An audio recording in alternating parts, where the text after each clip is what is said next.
Hey, my name is West Webb. I'm the cinematographer of Fatal Love, and I got into cinematography probably like 10 years ago, I would say. Went to a film school in North Carolina and just like immediately gravitated towards the camera. And then the last like few years, I've really honed in on a style and aesthetic, and I think it really is showcased in Fatal Love. It's kind of like a very moody, a lot of side key lighting, definitely like really strong contrast ratios from shadow side to key light. One of the most challenging things about lighting is just keeping a consistent look throughout the whole film. So we got 2.8, which is what I want, and then on the shadow side, yeah, it's reading like a 0.9, so that's pretty nice. It's early morning, so we're keeping it contrasty.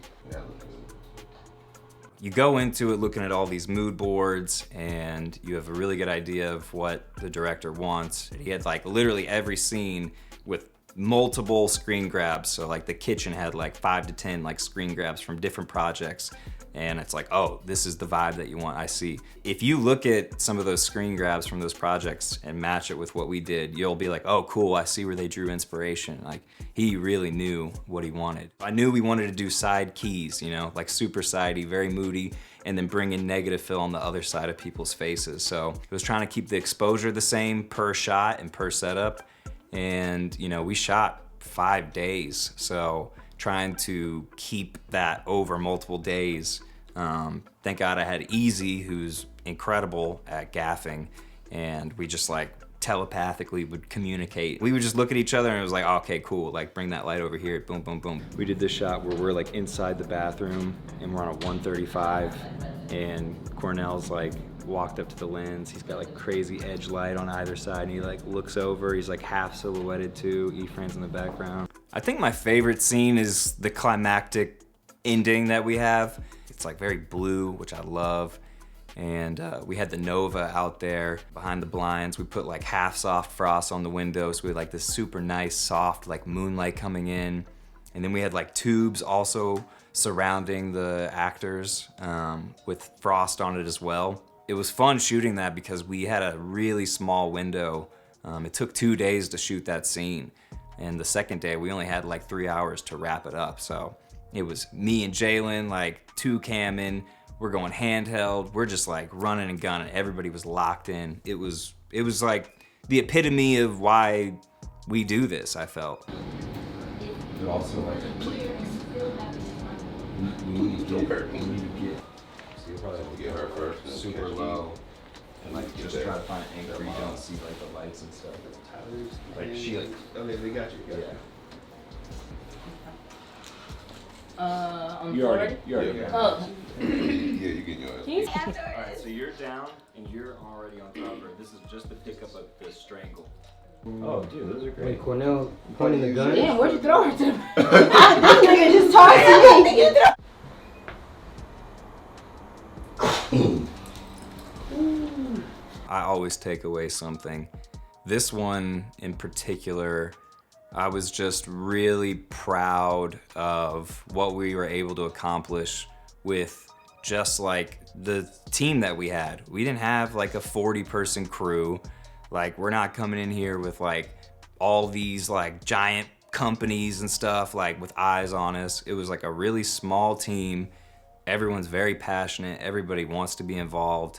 And I think with everybody's energy and intentions, you know, we came out with a really cool product that I'm proud of. You know, it just goes to show that you don't have to have a 40-person crew. You don't have to have like millions of dollars on a production to like make something like good. You know, like you can do it with literally just a group of people, and that's what we did on this. We had a team that was small, but we were like, I'm not scared. Going back to what I said earlier about keeping a consistent look, I felt like the look was consistent all the way through, and I felt that we really did take our time. We took our time with everything. Like, we had a short schedule, you know, but we did it. We knocked it out. Everybody was prepared. Everybody was ready. And I'm just excited for the future. We really showed like a taste of what we're capable of. Working with Cornell as a director and producer on this, it's always really, really great. I've been working with Cornell for years now, and we've talked about doing shorts a long time. He's been one to like really get serious about filmmaking. You could just see it. I mean, we have countless hours of talking about that kind of stuff. Going into it, we were already extremely comfortable with one another. We had developed a language over many projects. But this one, we all knew was like, all right, this is the short. Like, this is the like big short that like, it's like the first one and it's the top of the year. I'll be behind the camera and I'll be thinking, like we'll cut, I'll be thinking, and then all of a sudden he's looking at me thinking, and he knows I want to say something, and I might not be saying it right away, and he's just like, just say it. And I'm like, all right, I think we should do this one more time because of this. And he's like, do it. Like, let's just do it. Like, we really trust each other, which is great. That's a thing that you want with a director-cinematographer relationship. You want to be able to understand where they're coming from and what they want. And we've definitely built that. And after doing this short, it was just like so clear. It was like we, in my opinion, nailed the vision that he was after. And it's like, well, bring on the next thing. Like, we're gonna keep going. Like, we really are doing this thing. Cornell is a special human being. He's helped me out in my life in so many ways that I can't even begin to explain. The list is ever growing. So I'm forever grateful for our friendship. Like, he's doing stuff that people aren't doing on YouTube. He doesn't need like a big giant company like Universal or Paramount or Disney. Sure, like they'll come, they will in the future. Like, I know they will, but we're doing stuff now. He's not waiting for anybody, and I respect that and admire that. And that's something that I want to do in my own personal adventures as well. Like, watching him as like a mentor and friend is just like the greatest thing. So I'm super grateful that I know him and he allows me to shoot and trust. He trusts me and allows me to shoot his projects. And yeah, I'm just ready for more, honestly. Yeah, monsters. So this was the third or fourth day, and we were trying to do a scene where Bianca gets knocked out. Well, she's already knocked out. I will never, ever be knocked out like this in real life. And then Watts goes and finds her, and that's when he finds the pregnancy test. And at first we were thinking we were gonna shoot it in this like hallway corridor that leads to going out to the outside. And like, we were in there and we were, you know, ready to go, but it just like didn't feel right. No, everybody was kind of like not feeling it 100%. Like, we set it all up and we lit it, but it just didn't feel right. And that's another thing that I really like about this team is like, everyone's adaptable. And what we ended up doing is moving outside of the door, and this is just from multiple people voicing like ideas.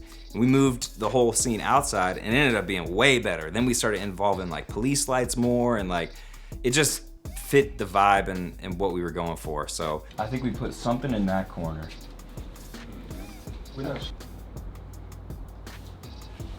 So you walk through. Can you see her? Cool. I'm gonna come down. Every scene's important, but it wasn't like the climactic scene at the end. It was just like, he's just finding the cop, and then it's a pregnancy test reveal. Small scene, but like I said, we changed it up, and it was good. If you're an aspiring cinematographer and you know you love being behind the camera, you love finding shots, you love telling stories, and you're trying to find your style, all I gotta say is you gotta stick with it. You have to keep shooting things. Shoot everything. Shoot live performances, music videos, commercials, specs. Like, go out and just shoot something. Grab a friend, like, mess with all kinds of lenses. Try different lighting. If you don't have lighting, just use natural light, or go underneath a parking garage where like the light is more muted, or just honestly get behind the camera as much as you can, even if it's your phone. Like, it doesn't have to be a 4K, 5K, 8K camera. Like, you can just really figure out what you're trying to do with your phone. I know a lot of filmmakers or aspiring cinematographers online that are just using their phone. Because what you do and what you'll find out over years is you'll develop an aesthetic. I was always trying to figure out my aesthetic for years. I was like, what am I? Like, I love all these movies. you know, and I like this shot, or I liked how that looked, or I liked how they, you know, made the scene with the Steadicam or whatever. But I think in the last, honestly, couple years, I've really been like, oh, this is what I gravitate more towards. And that style is in this short. It's that sort of like moody aesthetic for me, where it's like a side key and like you're doing negative fill, and you know, you have a little bit of a backlight, and that's what I gravitated towards. And if you're an aspiring cinematographer, just get behind the camera and just go shoot. We got a crazy team. Shout out to everybody. Hope you guys enjoy, and there's more to come.